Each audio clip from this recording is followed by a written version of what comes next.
শুধু শুধু এই ব্যক্তি বিশেষের প্রতি হই হুল্লোড় করা এটা ঠিক না, উচিত না। যিনি আগে কথা বলতেছিলেন তিনি আল্লাহর কথাই বলতেছিলেন, যিনি আসরের পরে বলছেন তিনি আল্লাহর কথাই বলছেন। আল্লাহর কথার প্রতি আন্তরিক হওয়া উচিত, নিজের জীবনের জন্য গ্রহণ করা উচিত। ওয়ালাকাদ ওয়াসালনা লাহুমুল কাওলা লাআল্লাহুম ইয়াতাযাক্কারুন। আল্লাহ তাআলা বলেন, আমি আমার কথাগুলো কোরআনের মধ্যে বারবার বলেছি যেন আমার বান্দারা উপদেশ গ্রহণ করতে পারে। তাহলে মাকসাদ হলো উপদেশ গ্রহণ। কোন বক্তার জনপ্রিয়তা কম বেশি এতে কিচ্ছু আসে না। আমি সেই আনিসুর রহমান, একটা সময় আমি 4 জন শ্রোতার সামনে 2.5 ঘন্টা 3 ঘন্টা বয়ান, আমার শায়েখ আল্লামা মুফতি মুশতাকুর নবী কাসেমী শায়েখের সাথে আমি এক সময় শত শত মাহফিলে গেছি যে হযরত বয়ান করতে বসতেন, আমি 2 মিনিট কথা বলছি, এর আগে 5 মিনিট কথা বলছি, এতটুকুই ছিল আমার ওয়াজ। 2-4 মিনিট বলছি হযরত। অথবা কখনো এমন হইতে শায়েখ চা খাইতেছেন, আমি 5 মিনিট কথা বলছি, এই এমনি। অতএব এটা কোনো বিষয় না, কম বেশি শ্রোতা এই হুলুস্থুল হই হুল্লোর হাঙ্গামার মধ্যে কিচ্ছু আসে না। অকুল্লুহুম আতিহি ইয়াউমাল কিয়ামাতি ফারদা। আল্লাহ তাআলা বলছে কিয়ামতের দিন প্রত্যেকে আল্লাহর সামনে আসতে হবে একজন একজন, ফারদান আই ওয়াহিদান, একজন একজন।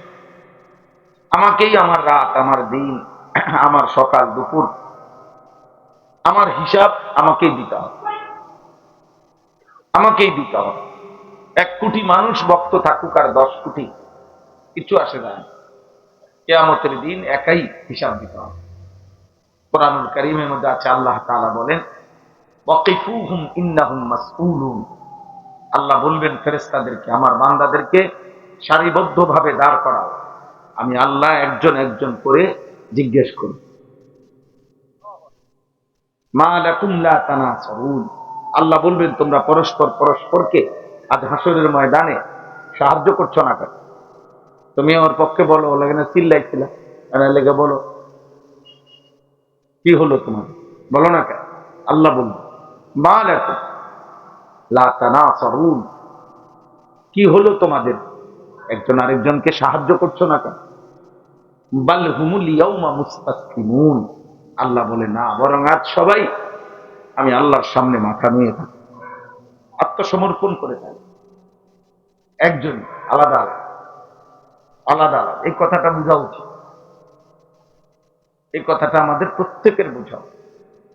চোখ বন্ধ করে ঘুমের আগে কমপক্ষে একবার 1 মিনিট হলো আমি আপনি প্রত্যেকে, কিশোর যুবক ভাই তোমরাও 1 মিনিট হলো নিজের দিকে একবার খেয়াল করা উচিত।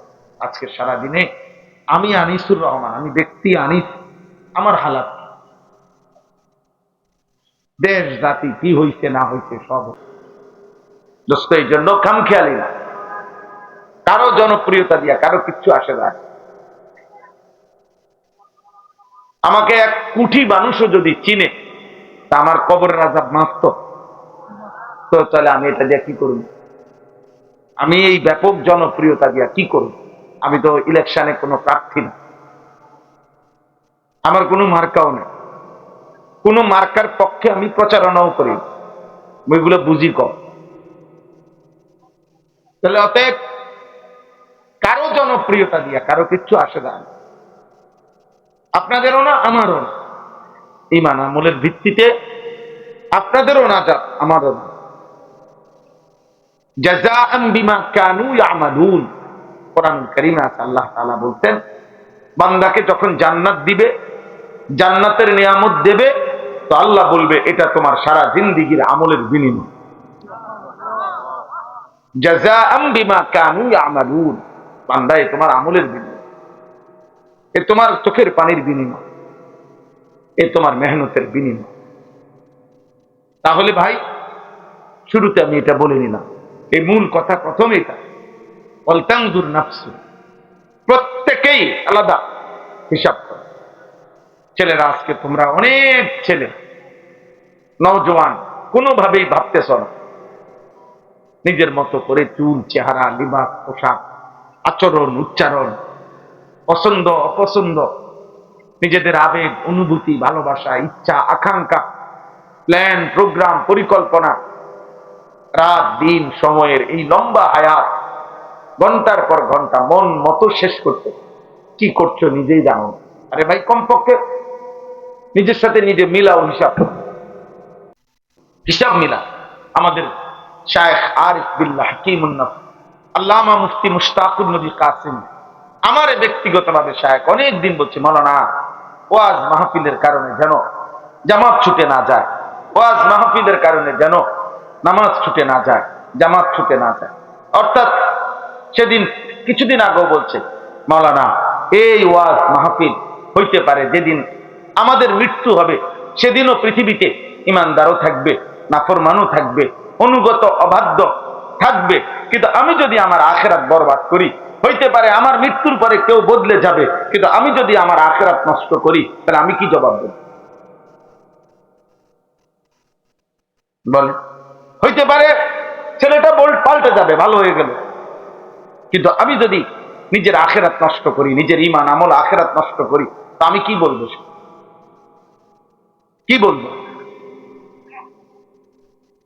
আল্লাহ আমাদেরকে বিবেক দান করে। আমাদের সবাই আমরা নিজেদের জীবনের ব্যাপারে যত্নবান হব, এটা একটা বিবেকের কথা। কাউকে আল্লাহ তাআলা এক যাররা ছাড়বেন।